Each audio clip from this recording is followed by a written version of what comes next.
Hey, good afternoon, everybody. I hope that you are doing well. We got Thursday Night Football with Buffalo and Miami. We're going to talk about that, but I got to tell you, Mark Dembski of KFBK, formerly of Fox 40, broke a story today as it relates to the Oakland A's and Sacramento. And I was just communicating with Mark Dembski over the last 15 minutes about this. First and foremost, Major League Baseball came out with a statement after Mark Dembski's report on KFBK, and I will read it verbatim. It is a certainty that the A's will play their 2025 season in Sacramento as planned. MLB is continuing to work productively with the MLBPA on the details of the transition. Now, Mark in his story had sound from Scott Boras, the super agent, and there's real concern. And I talked about this months ago when I heard that they were going to put artificial turf at Sutter Field. I was like, you got to be kidding me. You can't put artificial turf. And I relayed the story of covering baseball in St. Louis in the mid 80s on their artificial turf for day games, and it was unbearable. And so Major League Baseball Players Association, all right, told KFBK, quote, there are discussions still happening between us and the league. So what does that mean?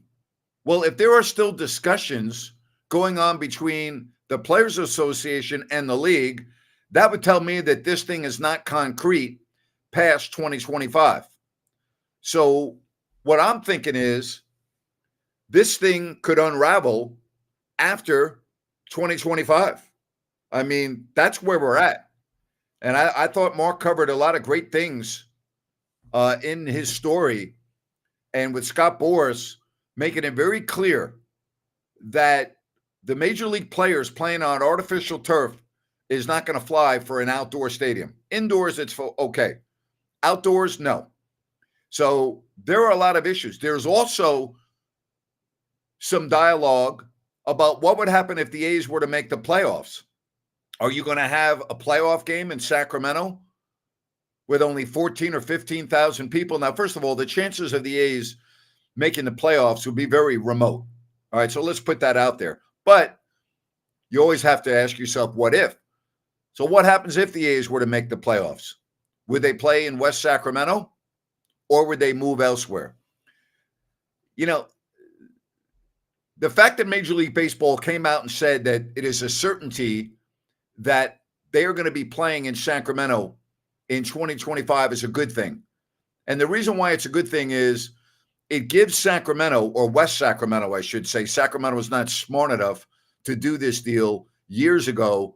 They were unable, due to their awful city government, of having professional baseball in Sacramento. So West Sacramento had to step up and get it done. So when I say Sacramento, I apologize. Sacramento does not deserve any credit here for having the River Cats because they didn't do a damn thing to get minor league baseball. All right. It had to be West Sacramento and their municipality that was able to pull off this deal decades ago. So let me just put that there. So when I say Sacramento, I apologize. West Sacramento. But, you know, Mark and I talked about what he thinks might occur. And he was along the lines of nothing is guaranteed after 2025. I see a couple of real issues with baseball in the future of Sacramento. And I've told you that Major League Baseball is never coming to Sacramento. And by that, I meant a real team, not a rented team. It's not happening.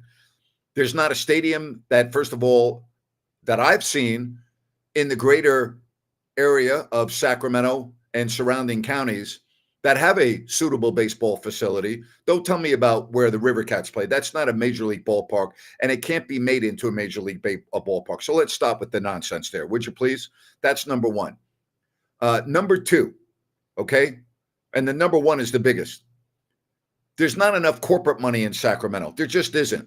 The radio TV deal would not be large enough to make sense for Major League Baseball to be in Sacramento. You could not make any money. If you think things are bad now, with John Fisher and the A's not being able to sign players and blah, blah, blah, it would be the same in Sacramento or worse. Now, the one thing that would change is the attendance. And I've been saying this since the March on Baseball, if you remember, back in 1987 or 87, Greg Lukenbill on the March on Baseball to the Oakland Coliseum. I was in Sacramento for that.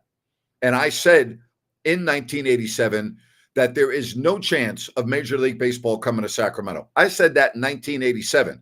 I was the new kid on the block. I had only been in Sacramento for a month, and I was very public about that. I went up to John Hank, if you remember John, longtime sports anchor at Channel 13 in Sacramento. Now I believe he's in Minneapolis. Great guy. I went up to John Hank at the Senior Gold Rush at Rancho Murrieta. I had just met John. And I said to John, the March on Baseball was getting ready to happen. And I said to John, I go, John, I know I'm not in tune with this area like you are, but are people out of their effing mind to really think that Major League Baseball is going to come to Sacramento? I said, are these people delusional? And he started laughing. And he said, God, finally, someone gets it. Someone finally comes into town and gets it. And he started laughing. He thought it was hilarious. So that's the first thing I said to him. And here we are in 2024. And now you have a lot of animosity that has been built up over the A's and Sacramento, right? I mean, you've seen it. There are a lot of people that said, well, wait a minute. You know, why is Vivek Ranadive taking the A's out of Sacramento? I mean, the same thing happened to them. No, it did not happen, okay? The NBA Board of Governors never approved the move to Seattle. So until the NBA Board of Governors approved the move, everything was fair game to keep your team, okay? The A's have been approved by Major League Baseball to leave Oakland. It was a done deal. You understand? Different scenario. The A's are done in Oakland. They're not playing in Oakland. They're done, okay? So at that point, you go to whoever you want to go to. That's called big-time business. So where do things stand right now? Major League Baseball has come out and said that there will be baseball in Sacramento in 2025. Scott Boras has made it very clear, and this falls under the category of common sense. You think you're going to have Major League players in day games standing on carpet? You kidding me? Really? Not going to happen. And they also talked about the workout facilities and everything else that are being constructed. There are some real issues. So good job by Mark Dembski, KFBK, formerly of Fox 40. Why Fox 40 never promoted him from the weekend sports anchor to the sports director when Jim Crandall left is beyond me. But I said it back then and I'll say it again. That never made any sense to me. I'm glad Mark's doing well at KFBK. But anyway, that's the latest on that. All right, football tonight. Buffalo and Miami. Both teams really had to fight and claw to win their games last Sunday. Big divisional game. Very good chance that one of these teams is going to win the division. You know, Miami didn't beat anyone of substance last year. That's the problem I had with Miami. So this is a big game for the Dolphins at home. Allen, Tua, neither team really played that well last week, but yet they're both 1-0. So I'm looking forward to this. If you want to get in on the program today, it is very easy to do so. All right, hit me up. You got the QR code above my shoulder and everything else, and I would be more than happy to put you right on the show. If you want to talk about the game tonight, we can do so. I'm happy to talk about matchups or anything else that you want to get into. If you want to mention the A's, I'm happy to do that as well. What do you think? Seriously, what do you think is going to happen? Do you think that the A's will be in Sacramento past 2025? Do you even care about the A's being in Sacramento past 2025? We are brought to you in part by New Works Plumbing of Sacramento. For all of your plumbing needs and repairs, just go to SacServicePlumbing.com or call the number on your screen. New Works Plumbing, they've got a fix for you. They are awesome, and they're available 24/7 for all of your plumbing needs and repairs. And don't forget about weekend brunch this Saturday and Sunday, Sacramento, Roseville, the West Side Grill in Rockland, at Bennett's, Bennett'sRestaurants.com to make a reservation and more. Prime seafood and steaks at Bennett's. I was at their brunch in the Roseville location 2 weeks ago on a Sunday, and it was fabulous. Enjoyed that. Enjoyed being at the West Side Grill for dinner with Brian and Dennis Blazona. Also 2 weeks ago. Love it. Love Bennett's. Love it. Prime seafood and steak. Go to Bennett'sRestaurants.com to make a reservation and more. Here's the bottom line with sports in Sacramento. The Kings dominate the sports landscape as we know. All right? If you think about Sacramento as a media market, it's a little misleading because it includes Stockton and Modesto. All right? If you took Stockton and Modesto out of the Sacramento TV market, it would not be the market size that they are. So it is considered a mid-market, but it's really lower than a mid-market in reality. All right? And what I'm talking about in reality is I'm talking about dollars and cents. If you talk about why the Yankees and the Dodgers and the Cubs and those type of teams flourish in the marketplace, it's because of their radio and TV deals. Okay? The Oakland A's have a horrible radio and TV deal because there's not enough interest for that product. Why would you think that if they come to Sacramento, that the revenue from your radio and TV deals would be more? It's just not, okay? And that's the biggest problem that I see. Naming rights, sponsorships, the big corporate dollars. That's the problem that I see with the longevity of the Oakland A's in Sacramento. All right? This is a short-term situation. All right? Short-term. Short-term. It is 2025 with 100% certainty, according to Major League Baseball. But after that, maybe not. You know, Mark and KFBK in their story talked about how, you know, the A's are going to be under new management, or the Coliseum, I should say, not the A's. Under new management, they're going to be looking for a tenant. And who knows? You know, after this year, maybe they lure the A's back to the Coliseum until they're ready to move to Vegas. And we know that that's a very fluid situation, right? It's a very fluid situation. So I don't know where all this is going to go, but enjoy baseball in Sacramento at 2025 for next season. I don't know if the players are going to enjoy it. I don't think the players are going to enjoy hanging out in downtown Sacramento for 3 or 4 nights. I don't know about you, but I wouldn't want to hang out in downtown Sacramento for 3 or 4 nights, would you? I mean, let's just call it the way it is. You go to downtown Sacramento, look at all the restaurants that are closing up. You know, Doco is fine, and I would think that the major league teams would be staying at the Sawyer, but well, you just got to call it the way it is, all right? Downtown Sacramento is not an area that people are flocking to. It's just not. Would you go to downtown Sacramento if you didn't have to? Let's just call it the way it is. Would you go to downtown Sacramento if it weren't for a sporting event? Would you go to downtown Sacramento if it weren't for a concert? If you live in Roseville, Granite Bay, Elk Grove, Folsom, El Dorado Hills, Citrus Heights, Carmichael, all right? Do you say to your friend or your significant other, hey, you know what? Let's go out for a night. Let's go to downtown Sacramento. Hello? Huh? When's the last time that ever happened? Where you told your buddies or your significant other, hey, you know what? It's date night. Let's go to downtown Sacramento. Come on now. So I see a lot of issues here. I really do. I see a lot of issues. All right, if you want to call the show, you can hit the QR code. I did my picks. I am going with the home team tonight and the Miami Dolphins. Now, for the record, I did not do very well in week 1. I think I only got 6 games right. I normally don't even look, but my buddy Kevin Flynn, Flynnbot from Cleveland, who is a diehard Browns fan, we're going to have to make a bet on the Browns and the Giants next week. The over-under in that game may be like 12. But Flinnbot said we didn't do very well last week. And I said, yeah, I don't think I did well. I don't even know what I had. And he told me what my numbers were. So, yeah, I need a bounce back week. I just did all my picks. And again, I did pick the Miami Dolphins tonight. Did pick the Miami Dolphins.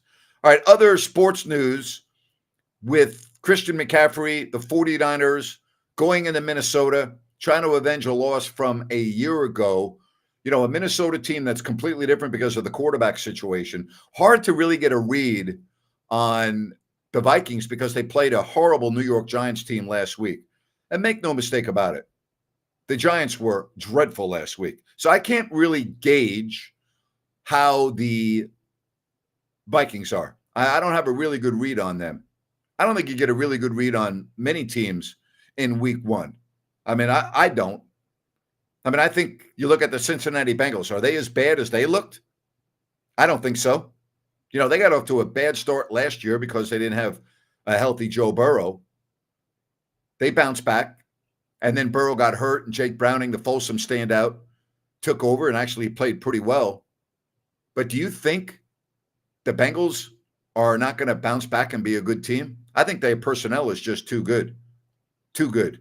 All right, here are your games coming up this week. Tonight, again, Buffalo at Miami.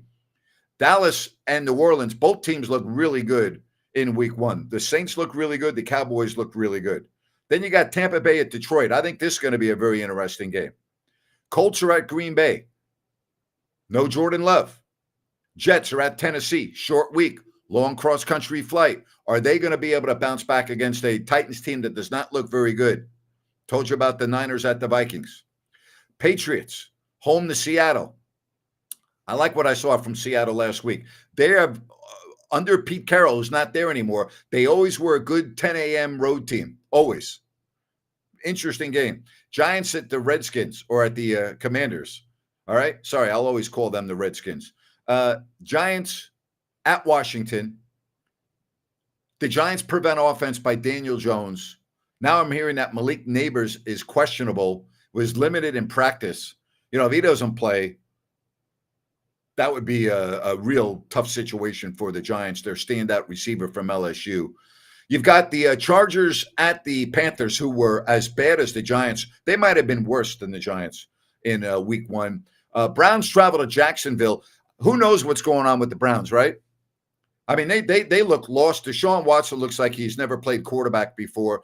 Now he's got another civil suit that he's dealing with. I don't know what to make there. I got to believe that Jacksonville is going to win this game. You got the Raiders traveling to Baltimore. That is going to be a tough game for the Raiders. I don't see how they stay on the field in Baltimore. Baltimore now with 3 extra days to prepare for this game. Tough loss. Foot on the line by Likely. Lamar Jackson missed 2 open receivers before that play. Likely in the end zone. Flowers in the end zone. Baltimore's just a superior team. I'd be very surprised if they don't trounce the Raiders coming up on Sunday. Rams are at the Cardinals. Broncos host the Steelers. Cincinnati travels to Kansas City. Now, we know Cincinnati historically has played well against Patrick Mahomes in Kansas City, but they don't look like they have any rhythm right now based on what we saw last week. And then you have the Bears at Houston on your Sunday night. And your Monday night game has the Falcons at the Eagles. So that is your Week 2 NFL schedule. All right? Your Week 2 NFL schedule. Don't forget about Calusa and the newest residential community, Sunrise Landing from Blazona Development. And all you need to do is go to CalusaSunrise.com and you can check out their various models. 6 to choose from. Remember now at Sunrise Landing, there's no Melrose, there's no homeowners. It's close to the Calusa Golf and Country Club. Great access to I-5, Highway 20, Highway 45. And again, just go to CalusaSunrise.com and check everything out. That is CalusaSunrise.com and Sunrise Landing. All right, football tonight. Again, I told you we're only going to do a quick show today because I want to get ready. I'm going to be meeting a whole bunch of buddies for the game. Everyone's going bonkers in Miami over the Dolphins this year, which I say that because I find Miami to be a horrible professional sports town. Awful. It just is. I mean, they are as bandwagon as you get. And I think the reason for that is there are a lot of transplants in South Florida. There aren't a lot of Floridians, relatively speaking, to other markets around the NFL. So, when you go watch the Dolphins, there are a lot of Jets fans, there are a lot of Bills fans, and I can go on and on, because there are a lot of people that move from the Northeast and the Midwest to get the hell out of the cold to come down to Florida. So I get that. It's not a great sports town. Same thing with the Heat. When the Heat are not like at the top of their game, it's just the fans are like, no, not going. Marlins, terrible, right? It's a tough pro sports market. It's hard because there aren't a lot of locals. You have a lot of people that live in Miami from the islands, from Cuba, from South America. A lot of people from South America in Miami. I've been amazed living there from the fall of 2020, the diversity in South Florida. I mean, it is amazing to me. I mean, all countries, Colombia, Brazil, Venezuela, Ecuador, obviously a large contingent of Cubans, lots of folks from the Bahamas, Jamaica, Aruba. I can go on and on.